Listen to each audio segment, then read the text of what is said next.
So we're here to talk through one of Craig Kasper's round trip puzzles. It was a style where one of the first things I was sure I did with it was come up with a notation that would help me make sure I wouldn't make mistakes or forget that there were potentials to cross loops. And so I shifted to a kind of thing I do a lot of the time in crossover puzzles, which is when I know that a loop can extend past, I'll put an X and an X in a spot like this in the grid. Says you can't have a two-way cross in the grid. You can have any path of two through a side, but not all through a side, and that's a way for me at least that I found I could track things better in this puzzle. We'll put these crosses in when we have just a loop going in. It can still do anything. It can come left, come right, come straight with a cross or without a cross. So just don't overread what a line segment means when you see a line segment. So let's handle the outside clues and mark them off as we do.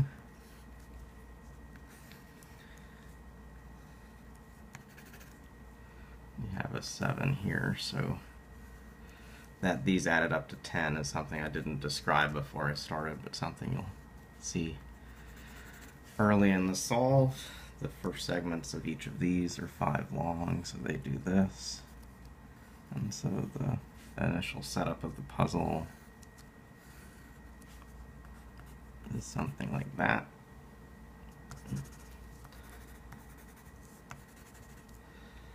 We have a few places to go. I guess the center column looks good right now if I actually use my notes fully. I'm trying to place something that's 5 tall into this space. There's only one place to do it, and that's a place that already exists for it. So I can mark the grid this way and say I've finished off that clue. I do need to place something 3 tall into the grid.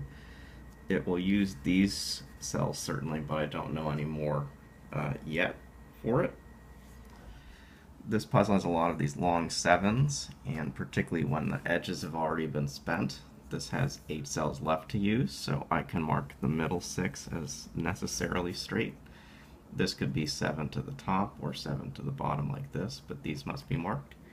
And you can make those sorts of markings in a lot of other places in this grid. So this 7 coming across uses these 6 at least. The 7 coming across has 9 potentially it could use. If it started here, it would come to this 7. It can't start here, so it could also come from there to that 7, but these must be used, and there's a little danger in doing the turn here, so we'll just not mark more around that. This 7 has a similar situation where it can use these 7 or those 7, but these 5 are used. And now we've run into a nice situation where when we make a T, we know we completed to an X, and so we actually finish off the 3 clue by looking at crossing information. This 7 can use the top 7 or the bottom 7, but these 5 must be used. Made another T, so we extend that. That is our 7. Mark that off.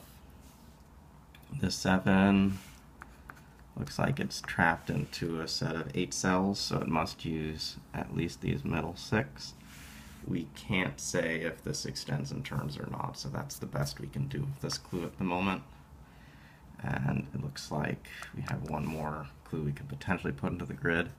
This has an X. Now that that's there, this has an X. This now has a space of 8 to use, but you'll notice that the left 2 are already connected, so the only possible 7 in that space is this.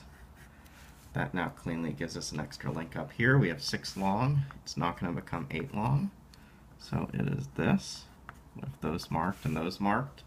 This can't continue to a cubby hole, so it's got to come across. We've made this 7. We'll just mark off the ones we've actually put into the grid. This we need to deal with, so this is 6 long. It's got to become 7 long. Gonna do that. This one has to extend at least one more. See, there's an X there we could put in. We've marked that in the grid. This is 6 long, used to become 7 long, so that's this. 1, 2, 3, 4, 5, 6. This is something that's 7 long. we now just have a few clues left to deal with. We do have a 3 already in this row, so we don't necessarily need to put a new thing in. We don't yet have a 5.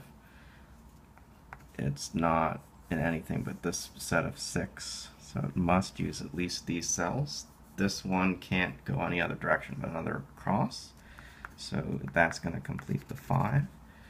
We have a 3 to place in this column.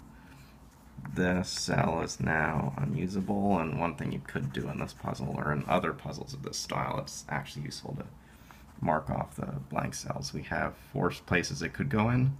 We have a chute of 3 it can't use. Sorry, a chute of it can't turn in this one. So it's got to use the bottom set. This has to turn right. It's now hit by that clue. So that shuts that off, that shuts that off. This comes across, this must do a loop. This end here looks like it's trapped, so I'm going to take it to the right. I'm going to take it up. It does this. In these puzzles, you are meant to eventually think about loop connectivity, but it's pretty trivial right now. If we actually propagate across that, this can't come to the right because it would make a little tiny loop, so it's going to go to the left. That will finish there. This comes up one. If we mark this, this end is forced down, that end is forced across, and that's it for this puzzle. Again, it wasn't the hardest in the set, but I hope at least you saw in the notation that if you're very careful about marking where turns can't happen and then tracking when you start to form T's and such, you can quickly get around the grid. It's useful to just keep considering each external clue. If the external clues don't seem like they're doing anything for you, then think about the loop connectivity, but the loop making one and not multiple loops is a little trickier to spot in a puzzle where there's so many crossings. But if we just trace quickly around the entire grid, we see we have visited every cell. That was part of that loop, so we have a single loop down there. I hope you enjoyed the round trip puzzles and Golem Grad puzzles this week, and we'll see you again.